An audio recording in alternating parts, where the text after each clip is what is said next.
Ladies and gentlemen, boys and girls, worshippers of all ages, welcome to YouTube.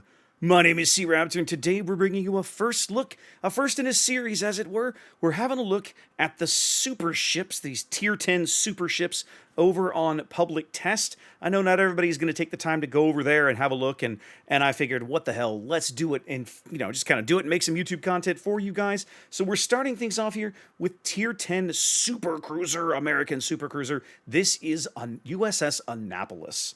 Now, Annapolis is essentially meant to be like a super Des Moines. This is some wargaming fever dream of if the American United States Navy had taken the Des Moines concept, the Des Moines idea behind the ship, and extended it further. And so that's what we have here. So we're going to do what we normally do. I'm going to take you around the ship. We're going to talk through a few things, but I can actually show you some gameplay because there's a couple of things that are important here that you have to understand what they're doing beyond just the base stats of the ship. So we're going to go through the stats of the ship. I'll try to keep that to 10-ish, 12-ish minutes or so. Then I'll spend 3 or 4 minutes. We'll talk through some of the gameplay and show you what's kind of unique about this ship. Starting things off, survivability, 56,000 HP. Fairly typical for a normal, everyday run-of-the-mill heavy cruiser here at Tier 10. Nothing to get excited about. You put survivability expert, she'll be up around 60,000 HP. That's pretty respectable. So a nice solid health pool here. I think Des Moines comes in at like 49,000, something like that. So you're a little more than that, but that's to be expected. You've got to have a little more weight to carry that extra turret, and we'll talk about that in a minute. 16% torpedo protection. Nothing to get excited about here, guys. Don't take torpedoes. That's not what you want to be doing. Armor layout, she retains the majority of the same armor layout that you would see on Des Moines, by which I mean you're looking at a 27mm bow. You're looking at 30mm of armor for the casemate and the deck.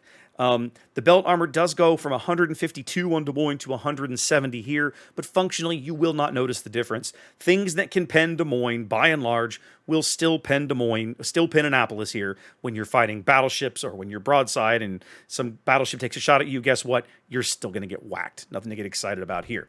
So she's not really better armored in the way that you would think of Puerto Rico, for example. Have a look at her Citadel. Her Citadel, pretty long, as you would anticipate, running the complete length of the ship between the turret, the barbettes here. Kind of a weird shape to it, though. Look at that. Look at that angle to it. The thing that it is a bit of, she's got a bit of a spaced armor thing going on here, so I like that about it.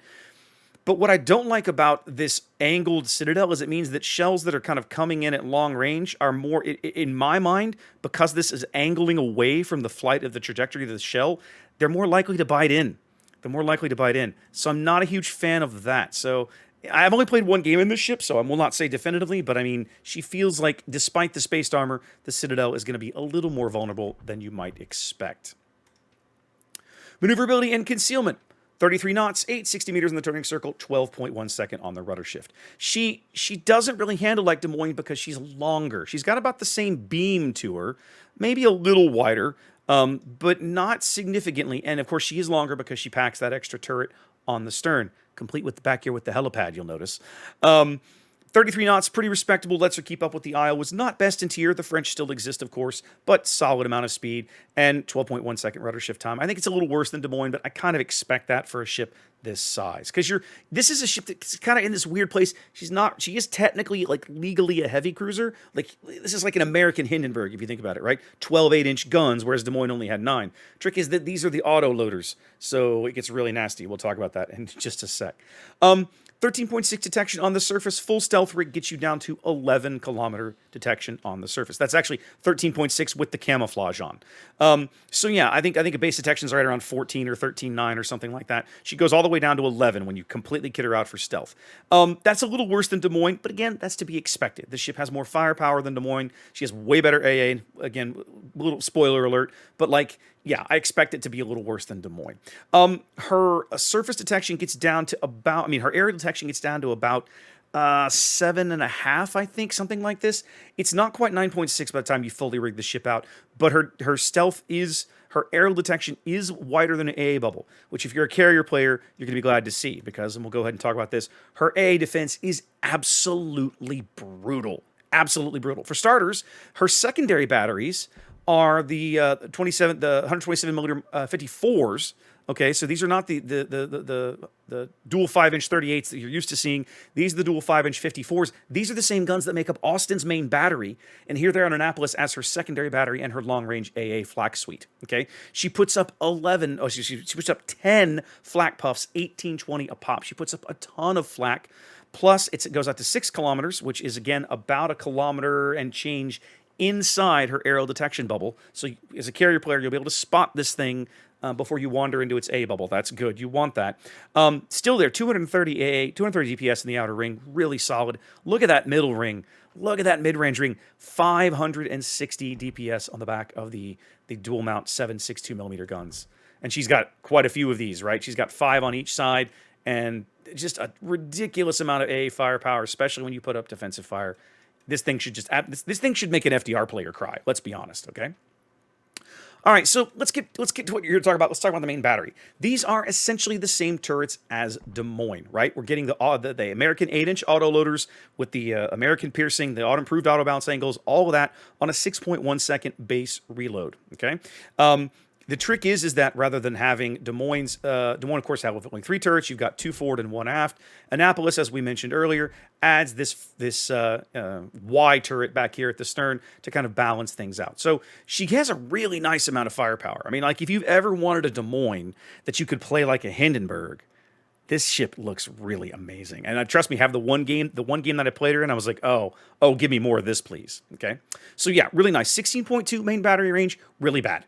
Really bad for tier 10, but again, that's expected. All the American heavies have a shorter range to make up kind of as a balancing act for that crazy, ridiculous rate of fire. And of course, being a tier 10 ship, you'll be able to go into upgrade slot 6 and decide for yourself, do you want to take main battery reload? Pro tip, you do. Or do you want to take range boost? Wouldn't recommend it, okay? And then she does get access to the little airstrike ability that they've started doling out to all the various ships. You see here a couple of bombs, 3,400 damage a pop on a 90-second cooldown. She has 2 charges of it out to 6 kilometers. That does feel a little better. I've seen some of the heavy cruisers only go out to 5. You have a little more range to play with here on Annapolis. So yeah, all in all, it really does feel and play like a Des Moines, guys. You're getting the autoloaders, you're getting an extra turret, you're getting a notably better anti-aircraft suite with a little bigger health pool and a little worse handling. That's not really all that shocking. Consumable loadout is about what you'd expect. Again, you're getting a choice between defensive fire and hydro.